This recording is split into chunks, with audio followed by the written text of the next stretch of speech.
The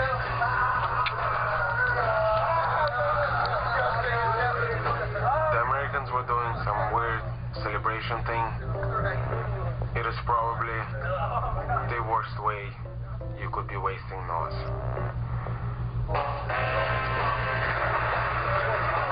But they feel like they need to do something stupid to be remembered. Wearing bandanas with penises drawn on them and doing stupid celebrations with NOS.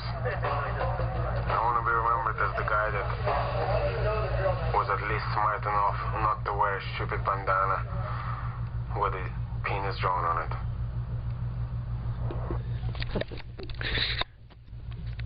I only watched,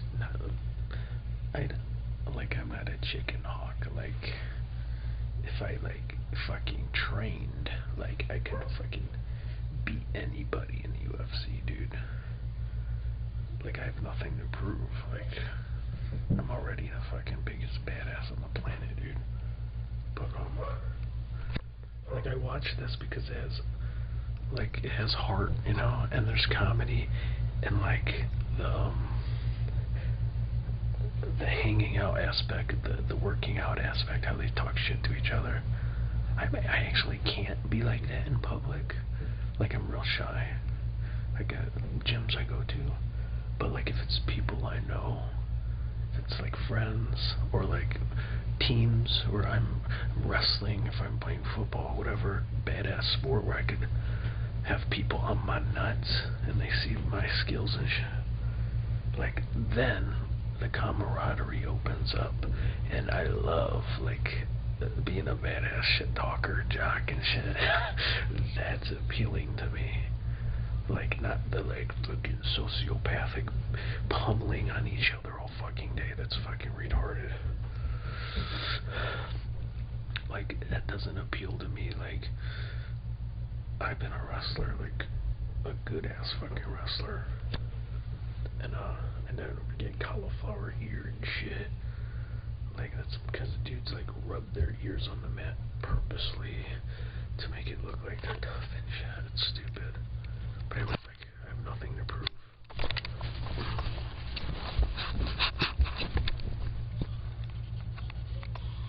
Not just my collegiate skills,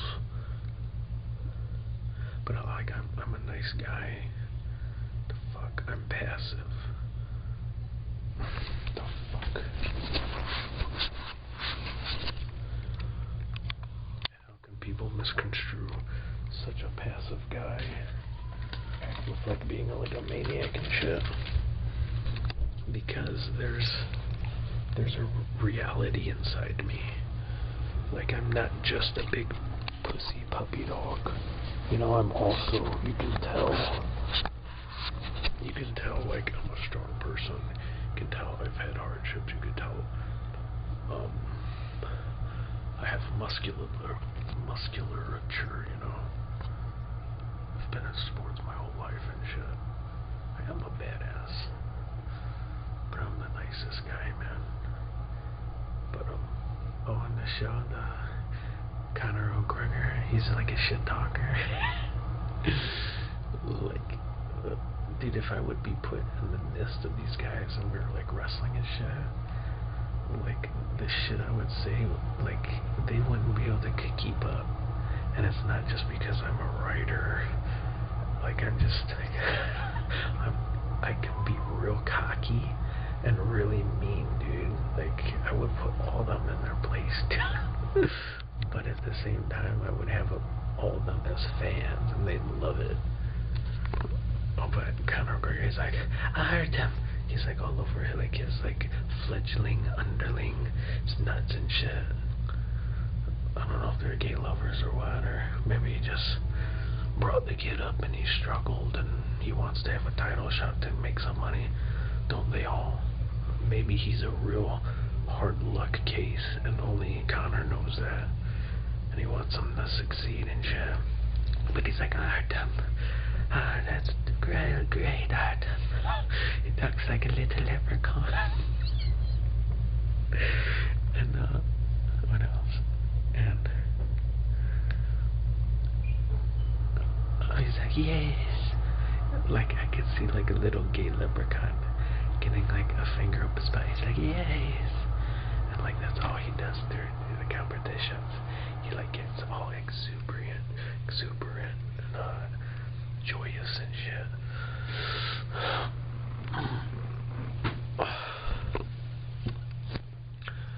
The world of sport, I've dominated that already. The world of life, I think I've dominated that already. I have an income now, and I don't have to do shit. No rent aspect has been attained. So I think I've won the game of life. I don't have all the stresses that regular capitalists have. You know, needing to fucking achieve like a certain amount to fucking pacify their fake ass person that's in their life, or fake ass people that's in their lives. I don't have to do that. Like, yeah, I could probably equal out to them with my humbled good choices in life and saving the way I save, and like in the long run, like I'm not a splurgent person. Like I would always buy my girlfriend stuff, let her blow money. I wouldn't care as long as it's mediocre, dude. You know, I'm not gonna buy her fucking new drapes and then like in another month she don't like them or some shit. Get her new ones or some shit. Like I want to take her out to restaurants all the time. I want to take her out to movies all the time. Like, she has bills, I'll pay them. She has a phone bill that's like $100, and she's talking to dudes on it. Like, I don't want to fucking pay for that shit. She wants to go to school or some shit to better herself, I'll pay for that. Like, I want to make somebody happy. I don't want to control somebody, but I also don't want to enable them. I've had so many cousining type manipulations around my ex-girlfriend when I was with her. It's just unbelievable. It's like all these tests came around. Like when I had something I loved, like everything took it from me, and everything kept trying and pestering to take it from me. It's annoying. But I have a simple life. I can only like improve. The real way I can improve is finding somebody. And you know, I don't have a big family, joyous family. You know, she can't be invited over really family events anymore. That's just not part of my life. Or maybe if I had a girlfriend and friends were curious to see what her ass looks like, yeah, maybe I'd get invited to some shit like that. But like, I don't have shit like that. It's not a constant thing in my life anymore. It used to be all what life was about back then, you know. Festive times and family, friends. It goes to show how much people really care, how fickle they are, how phony when you're alone in life. And it's not you. It's not that you're getting crazier. It's not that I was at the gym going crazy and fucking yelling at people or fucking looking at them like this and be like, did you see that? And shit like that. Like, okay, I had a dummy in my car. My car's purple. I'm quiet and shy, but I'm not an asshole. At the end of the day, I'm not a fucking asshole. And that has to do with every aspect of my life. Every facet of my life has to do with the fucking world, the society. It's not me. I'm the same dude. I'm the same nice guy. Year by year, I try to better myself. Yeah, I go online and say I'm a serial killer and shit. Like, there's reasons I do that. I've informed people that it's not real. Like, I'm not really a crazy person thinking that. I'm not a crazy person saying the CIA is after me. Like, the feds really put me in a jail for a fucking Hollywood thing. Like, there are people after me. There have been. Because I got a big mouth. I'm cocky. And I'm a badass. I can easily piss somebody off. Because there's no, like, what are they gonna do to me, you know? But when you do that to things like a gym where everybody's supposed to be the cockiest person, the biggest badass, they kick you out of the club. You're not wanted anymore. You're too attractive. You take all the looks of their girls. You're too physically fit, even though I don't think I am. I'm like fat. But you're still like up there. And you ain't even trying.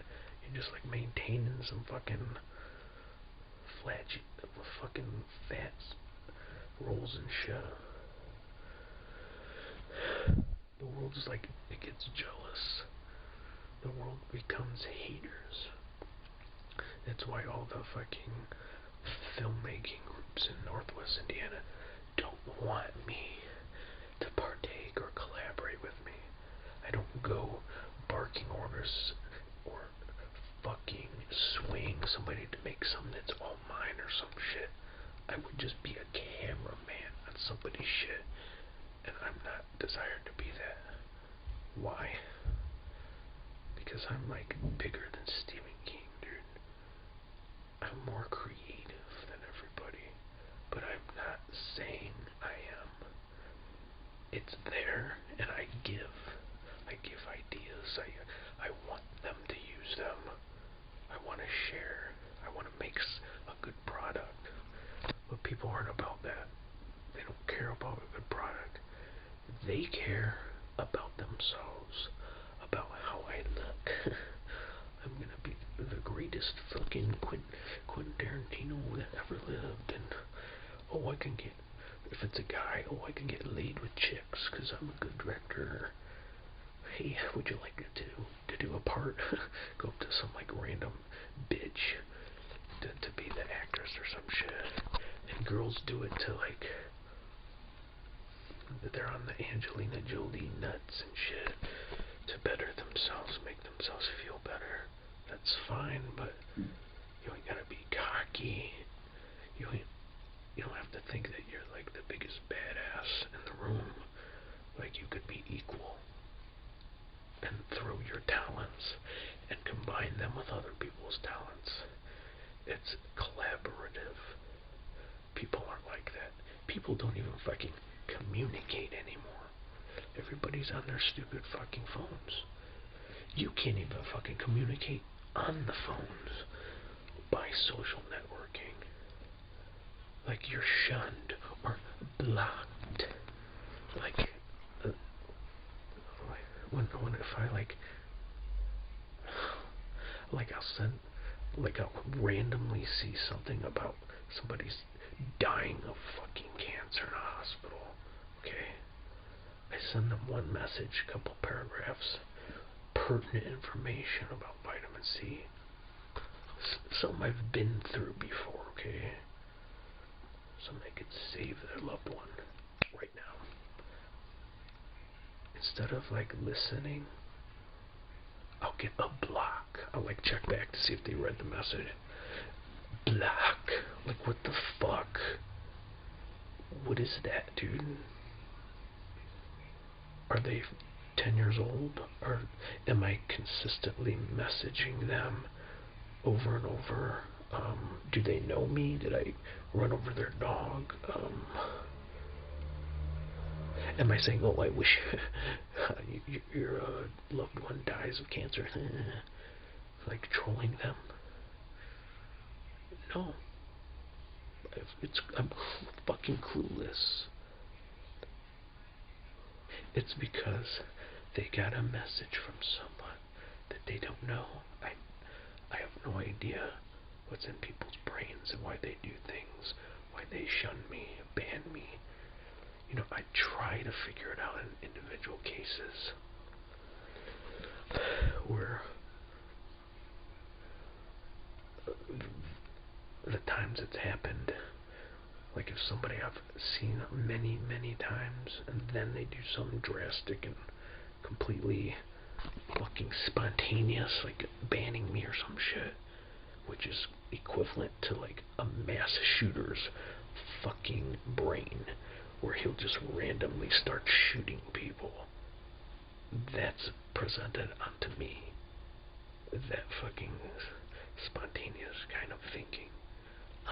I don't do something like that. But it's like projectionism. Like everybody dumps their crazy shit on me to make themselves feel better. I don't know. But like in the cases where like it'll be a friend of mine or something, and like I see every instance and I try to realize like what I did wrong.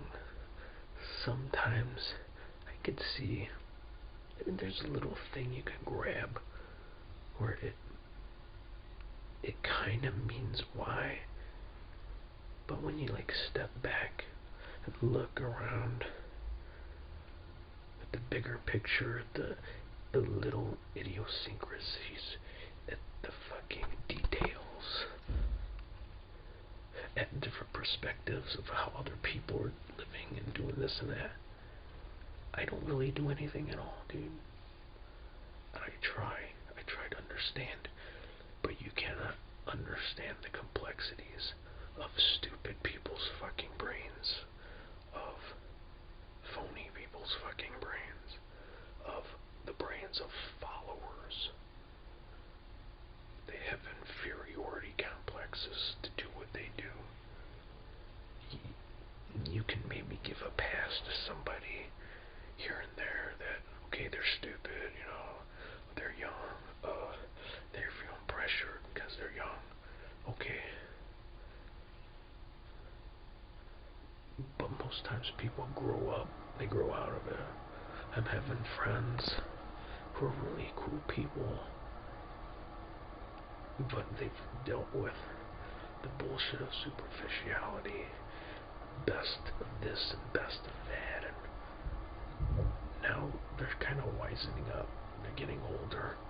They're loosening their fucking britches up a little bit, unfucking buttoning a fucking notch on their belts a little bit to breathe easier a little bit, you know. Good for them, because they have me in their life in a little generic way, but still. But young people my age, but who are so fucking stupid and superficial, it's a shame I can't have like friends.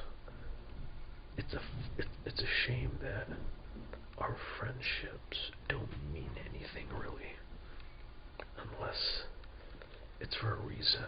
Like, if I'm there to entertain, if I'm there for a kind of purpose, to be a gesturing to the kings and shit, like, it's a shame that, like, when my friends are fucking fat or unpopular, like, I didn't treat them like that, you know? I stuck with them no matter what. That's what friendship is. It's not, oh, you didn't get the memo that Kim and Khloe Kardashian, how they're behaving at their hospital bedside, and you're not doing the same thing.